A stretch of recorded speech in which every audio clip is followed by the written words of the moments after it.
What's up, gamers? It's your boy, Launchpad 1412. Excited to be back with another video here. Got some more Draft Champions gameplay. I've been playing a lot of Draft Champions lately, so I'm hitting you guys with the gameplay. And we got some decent gameplays here. But as you see in the title, I'm going to talk about is a divisional round. My thoughts on that. But I'm going to give you guys my picks for the upcoming games.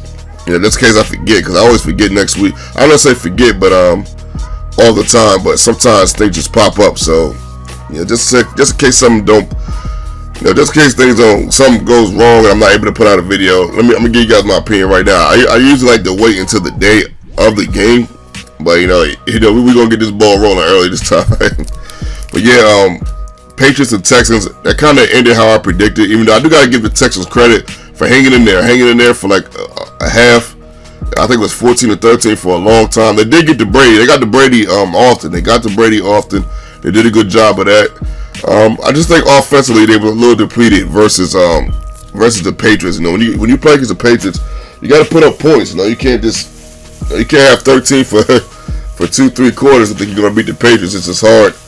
That's just a hard task to accomplish at that rate, man. But shout out to the Patriots and the Patriots fans. They definitely played a pretty good game. Probably the easiest game to predict this round. Now Steelers and Chiefs. I had the Chiefs winning because I had the Chiefs and the Cowboys in the Super Bowl, so I had to stick with my pick. I felt like the Chiefs are the most complete team in the league, offensively and defensively and special teams. So I felt like I had to go with the Chiefs, even though there was a part of me, my gut saying the Steelers do have the best running back and wide receiver arguably in the league. So you know, you definitely that definitely has to count for something. But that last play, let's go to that last play. That call was, I'm not sure if you should make that call at that juncture in the game on a 2-point conversion to tie the game up. I'm not sure if Fisher necessarily did what the referees thought that he did. You know, James Harrison kind of sold it with the fall. Look at that interception. James Harrison sold it with the fall, but I think on technicalities he did make the right call. Was it the right time to make the call? I think that's where I think that's what you got to question. I'm not sure if that was exactly the right time to make the call. But shout out to the Steelers and their fans. You know, Steelers is actually my favorite team. I think I told you guys why. You know, my aunt Bolivia was a huge Steelers fan, and she always rooted for my team, so I rooted for hers. So I did something I normally don't do, and I actually created a second favorite team, which are the Steelers. But you know, I thought the Chiefs were going to win that game because you know, that's what I predicted. I just feel like they was the best balanced team in the league. Now, Steelers and Atlanta. I'm sorry, that's Steelers, but Seattle and Atlanta. I actually had Seattle. It's hard for me to go against Russell Wilson. I knew the offensive line of Seattle was depleted. Only $8 million. Their offensive line is only worth $8 million, which is not a lot in the league. But I got to be honest. I went with Russell Wilson because he just has that knack for defying the odds. He does it. He did it in college a lot. He did it in the NFL. You know, at one time it was versus actually Aaron Rodgers, which was a heck of a game. You guys remember that game? So I'm like, you know what, man? It's hard for me to go against a guy like that. But shout out to Atlanta, man. You know, Atlanta blew him out. You know, Atlanta played better. They just played a better game, man. It just looked like the better team, man. I think that's probably the worst game I've seen. The worst game I've seen Seattle play as far as the Russell Wilson era in the playoffs, which is a little bit shocking, you know. But you know, shout out to Atlanta Falcons and the fans. You know, shout out to them. Now, Packers and Cowboys. Aaron Rodgers played a heck of a game. If you look at everything that he didn't have, didn't have Jordy Nelson, missing the offensive lineman, no running game practically the whole game, and he still was able to find a way to win the game. And shout out to Mason Crosby for them 2 long field goals. My goodness, man.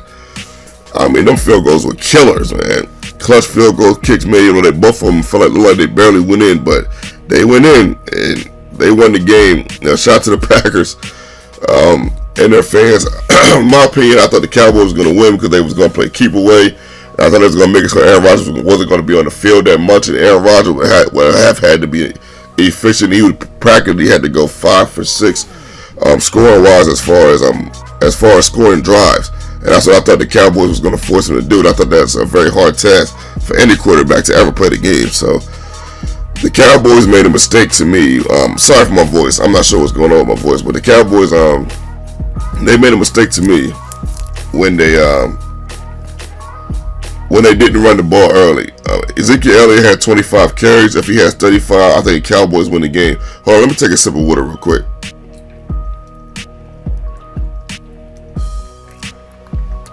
Oh, okay. Now my voice sounds a little bit better. Feels a little bit better. Yeah, 35 carries. Cowboys win the game. Because in my mind, they carried the ball at least 7 or 8 more times in the first quarter. And the first half is 14-10 and not 21-10. That's my personal opinion. I went in thinking they was going to run and switch it up on me. I was a little shocked. Now for my predictions. My conference predictions. I like the Packers. Atlanta is not that consistent to me. Just my personal opinion. Atlanta's not that consistent to me. Julio Jones has great games, and then he turn around and not have a great game. And he'll have 2 or 3 games where he doesn't play that game. He had this great game against Seattle. This could be that game. Atlanta's defense to me is not the best either. I'm not saying they got a horrible defense. They got some guys on that defensive line, and they got some guys in the secondary that can make some plays. Don't get me wrong. But overall, they're not a defense that's scary to me. They're not a defense that's not they're not a defense that Aaron Rodgers can't put up 400 yards on. Just my personal opinion. And I think the running game is probably going to be a little bit better. So my opinion on it, I like the Packers, and I like the Steelers. I like the Steelers versus the Pats. Like their coach said, they're going into the one of their players said they're going into the Lions den. I understand the feeling. I've been to gyms where I'm like, yeah, we're going into the Lions den. I'm not sure how we're going to win, but we're going to figure it out. But the one thing the Patriots don't have, that to me is a big deal, and that usually puts them over the top, and that's a player that's just out of the ordinary. Whereas Randy Moss or Gronk, they don't necessarily quite have that. But don't get me wrong, it's gonna be a dogfight though, and it's gonna be easy. I like the Steelers to win by 3 points. I just scored to probably be like 34-31, something like that. So Steelers and Packers are my picks. Put your predictions in the comment section. Let me see how you guys feel about what's going on. If you want to put your thoughts on the divisional rounds, you can put that in the comment section too. Shout out to my opponent. He played a pretty good game. Ended up beating them 16-7. I got some in this segment. I got some guys, man. I got some guys to throw to, man. Julio, Herman Moore, your boy.